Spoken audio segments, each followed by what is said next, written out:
The Suicune looked in his direction. Elliot, terrified, as this was no ordinary Suicune. It was dripping black water, and as he noticed, it resembled something more like blood. What you're about to hear is a story that has been hidden and buried for years by GameFreak. I've uncovered it, and I'm here to show you what was never meant to be found. It's a leaked story called The Black Mist Suicune. Legends say, deep in Ecruteak's forest, there was a lake said to be blessed by a legendary Suicune. Its waters shimmered like liquid crystal, untouched by time. Locals warn travelers not to disturb it. For those who taint its purity, never leave. Elliot, a wandering photographer, ignored the warnings. He wished for the perfect shot, proof of the legendary Pokemon's existence. He set up his camera by the lake's edge, waiting for a sign. Hours have passed, nothing. He was frustrated. He tossed a pebble into the water. As the ripples spread fast, he noticed the air was growing thick, and a freezing mist appeared and crept around him. He heard a faint cry in the distance. Then he seen something that resembled the Suicune walk past the water, but he couldn't help but notice something. The sound that he heard had came from the opposite side. It felt unnerving, but at the same time, he was excited. He knew he wanted that perfect shot, so he needed to get closer. As he was getting close, he noticed not only the mist was getting thicker, it was getting darker. There was no sunlight, and the water was up to his knees in a freezing temperature. Then he saw it, Suicune, standing atop of the water, its eyes glowing like the moonlight. But something was wrong with it. He noticed its red eyes and matted fur. The mists getting darker and darker.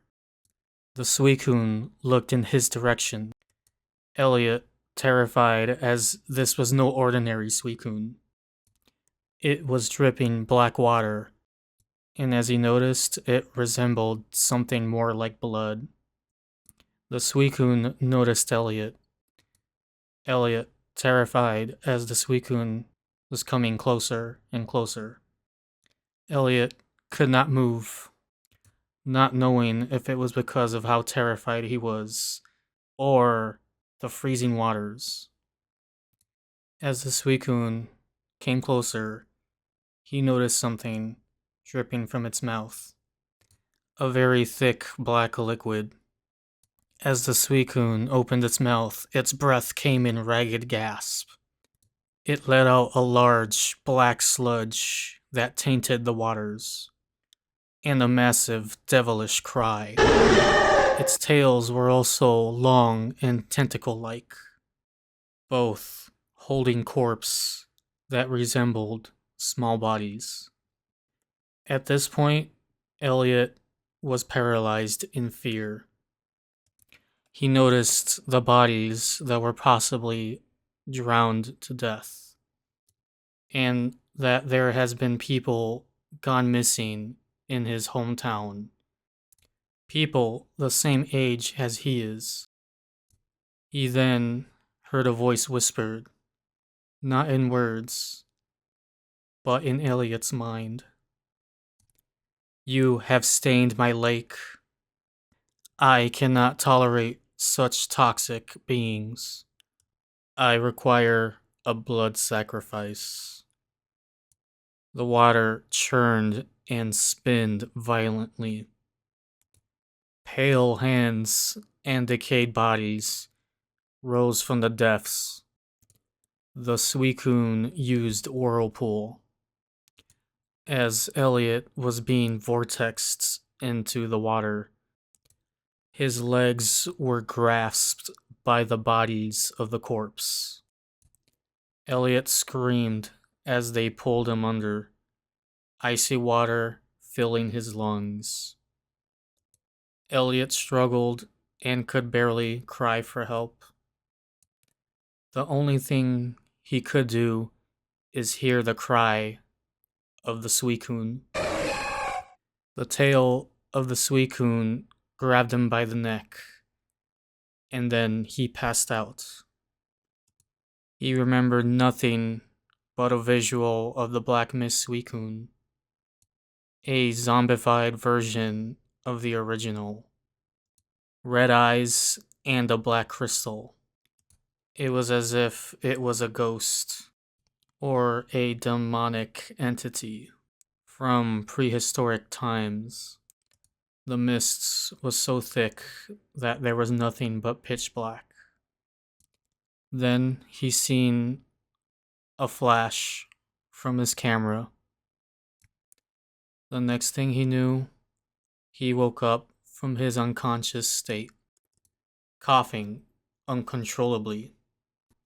The black mist was cleared, and as Elliot stood up, very confused, he noticed his camera near the lake. Trying to turn it on, he vividly remembered the events of being pulled down the water, the uncanny face of the Suicune, and the terrifying events. He couldn't help but wonder what could have saved him. He thought if his camera had played a role, and what he noticed turning on the camera was that he did take a picture of the Suicune, and the picture threw him off, because this picture of the Suicune seemed like the regular Suicune.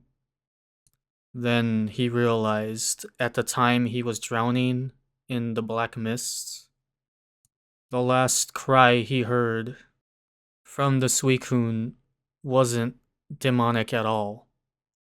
It did not sound like the one he had seen.